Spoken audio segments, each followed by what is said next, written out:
The road to Jomo Kenyatta Airport. Jomo Kenyatta International Airport. Tuko live.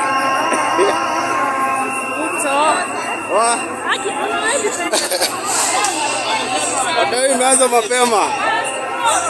Imeanza mapema sana.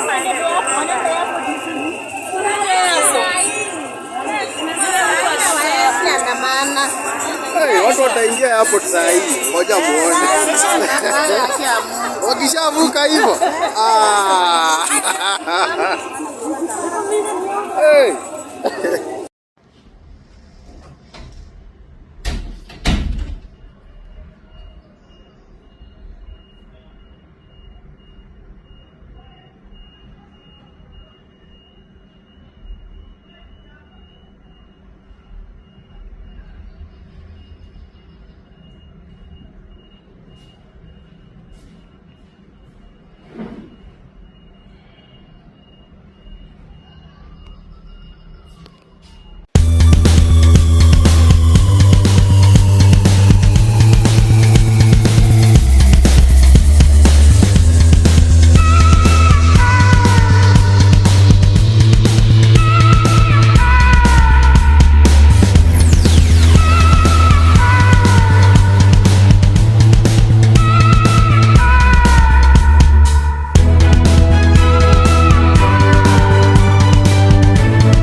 Welcome back to Havana Media. My name is Boniface Owino, and as usual, I'm going to be your host for today. Now, we all know very well that there is this complaint that Jomo Kenyatta International Airport is going to be sold to an unknown person or an unknown company. But in as much as Musalia Mudavadi is trying to defend the government by saying that the airport is a public property and therefore it cannot be sold, just like the way he's saying, I want you to listen to the way he says it, and then after that will come so that we can analyze and explain to you the reasons to why the Gen Zs and every other person is thinking that Jkia is going to be sold. And were it not for the Gen Zs, we could have not known all these things. Listen to him. Let me discount immediately that the airport, Jomo Kenyatta Airport, is not on sale. This is a public asset. It is a strategic asset. And if it was going to be sold, you can only do it after a full public process that Parliament endorses. So anybody who is giving the impression that the airport, Jomo Kenyatta Airport, has been sold is not being factual. It is not true. What we need to appreciate is that we will need to modernize our airport. We need a new terminal. You remember there was a greenfield terminal, but it never took off. The contractual engagement had its challenges. There was litigation. It stalled. Going forward, the Kenya Airports Authority must look at its investment program very, very carefully. Make sure that everything is transparent so that during the expansion process of the second terminal, if it is under PPP arrangement, and let it be done properly, thoroughly, through the legal process, so that everybody knows what is going on. But I want to assure Kenyans that the Kenya Airports Authority is not up for sale. The other thing that I want to mention to Kenyans is that one of our long-term strategies is to create Nairobi as a logistical hub. And we are talking even with the United Nations offices in Nairobi, so that apart from just the new terminal that will come up, we want to create Jomo Kenyatta Airport, have part of Mombasa at the port and have all through to Naivasha logistics hubs that meet certain standards so that the United Nations can use this destination, Kenya, as a logistical hub for their operations, just the way there's a logistics hub in Italy. Now, for those who remembers, there's a time that Larry Madowo, that is the CNN reporter, who comes from Kenya, was traveling, and when he went to Jomo Kenyatta International JKIA, he took a video explaining the situation of the airport itself by saying that everywhere is there is no drainage, everywhere is raining, and even the foreigners fears using the airport because the situation and the condition is not worth it. Landing in the rain, Jomo Kenyatta International Airport. No shelter, but this is not even the worst part. Look at this situation. International guests have to deal with this. It gets worse. Completely waterlogged.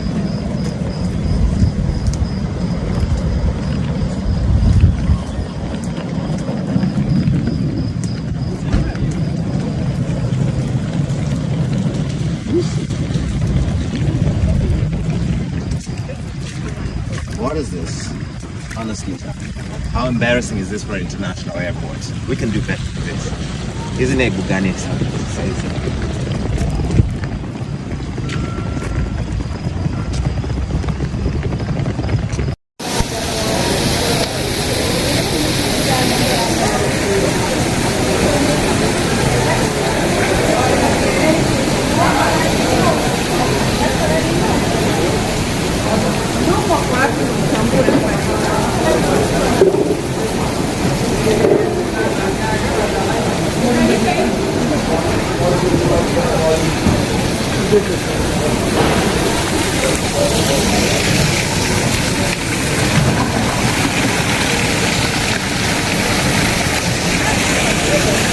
Now, immediately after that, I think Kipchumba Murkomen was trying to tell Larry Madowo that you are a Kenyan, but instead of saying positive things about Kenya, you are saying negative things. There is something that we need to understand about Larry Madowo and Victoria Rubadiri, because the people are trying to compare the two. Now, Larry Madowo is a CNN reporter. And what he's supposed to do is what he does. He reports chaos. In fact, he reports the things that are happening negatively. That is what he does. So we cannot complain, we cannot blame him of that. That is what he does. And Victoria Rubadiri reports the positive things. So they expose the things that are happening everywhere. And that is why Larry Madowo most of the time he reports about the demonstrations and all that. Now, I want us to understand something here. Immediately after Kipchumba Murkomen had complained about Larry Madowo reporting the situation at Jomo Kenyatta International Airport, Murkomen looked for someone, or looked for a company that was supposed to come and do the reconstruction, renovation, and all that for the JKIA. And they paid Kipchumba Murkomen himself together with the government, I don't know who was it, they paid this company known as the ALG a sum of 160 million Kenya shillings. That one was only for the consultation fee. Just like when you go to a hospital and you want a doctor to minister or to see you, before even being treated, you have to pay a consultation fee, or a sum of something like 1,000 or 2,000 before you see the doctor himself. Now, this company was not the one in charge of the renovation. There was someone, or there was some company again behind this, and this company is known as the Aldani. Now, the Aldani is now the main company that was supposed to do the renovation.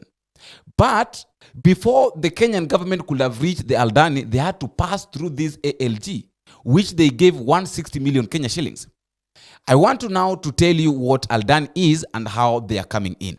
There is a contract that is being held by the lawyers right now that states very well that the Aldani decided that, being that the ALG had decided to take the project and handed over to them, They were the people now to finance this reconstruction and the renovation of Jkia. Now, this is how now they were supposed to support, or they were supposed to take over this contract. According to them, their bill is they were supposed to finance the reconstruction by giving 53% of 270 billion Kenya shillings for the reconstruction. Now, after giving 53%, there was going to be a remainder of 47%. Now, someone can ask that now, how is this 47% coming in? And why are the Gen Zs against this 47%? Because they said that they are going to give 53%. They are going to finance. They were saying that they are going to finance the reconstruction and the renovation. After financing it, this is what they are going to do. They were going to do. In fact, they were saying that after financing it with the whole 100%, where is the 53? Where is the 43? Where is the 47% coming in, and where is it going to? The Aldani have said that they're going to take 53% after financing the renovation and the reconstruction.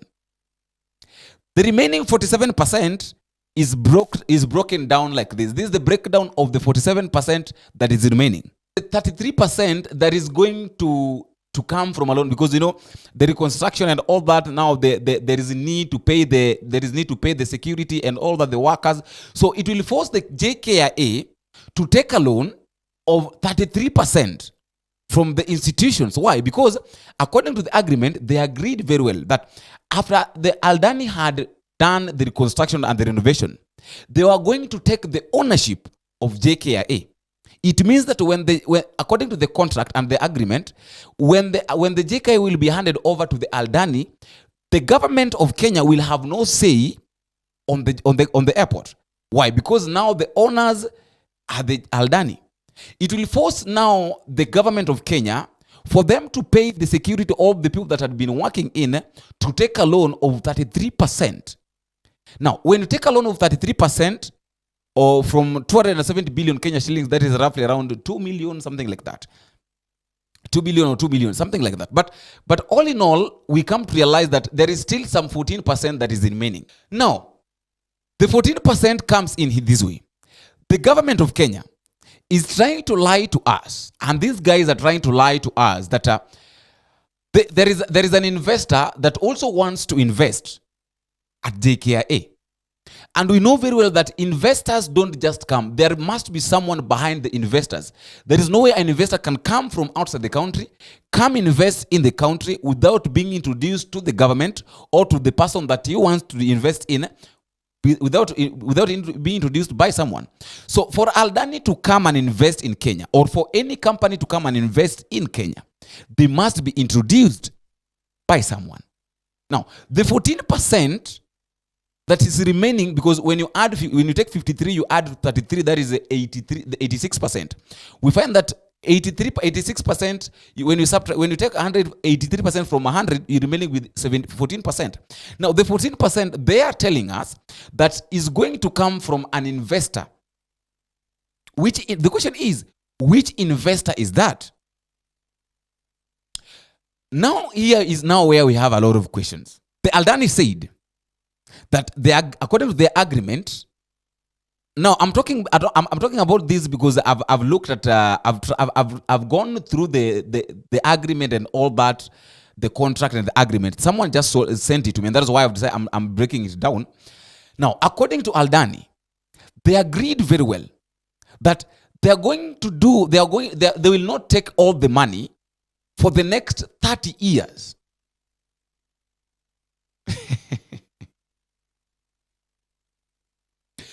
They are saying very well that they will not take the money after financing, after doing all that, for the next 30 years.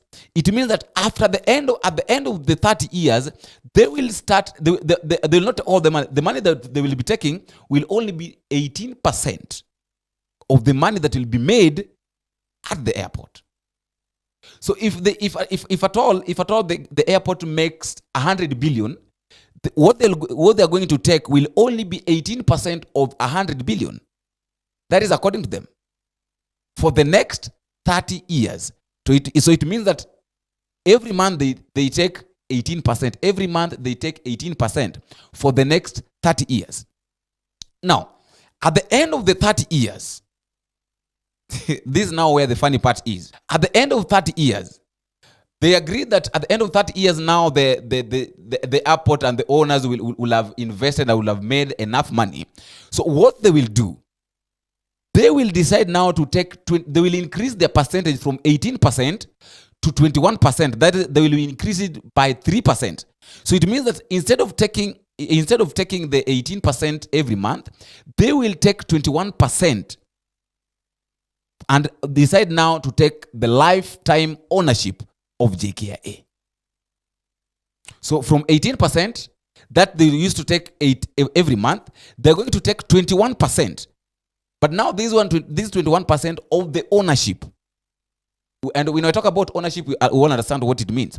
They're going to take 21% of the ownership of the Jkia. The big question is, who is this person that is behind all the Aldani? The next question, is it true that someone is trying to invest, is trying to compete with the Kenyatta's family by investing a lifetime, just like these guys, the Kenyatta's family, we know very well that they invested. They have got lifetime investment. So is there someone that is also trying to compete with the Kenyatta's family by now trying to invest at the airport? And why is it that they've only gone to the airport? In as much as Musalia Mudavadi is saying that the airport is a public property and it cannot be sold to anyone, by anyone, and every Kenyan must be involved before doing such kind of thing, what I know is that someone is behind this. And the question is, who is this person that is behind the selling of Jkia? And who is this person that is hiding behind the name of Aldani? I don't know what to think. I'd like to listen to your thought at the comment section. But a reminder, if you're meeting for the first time, please don't forget to click the subscribe button. You can also like and drop me a comment and tell me where you're watching us from and how these videos are reaching you. Until you meet again, I've been your host, Bonfesa. Bye-bye.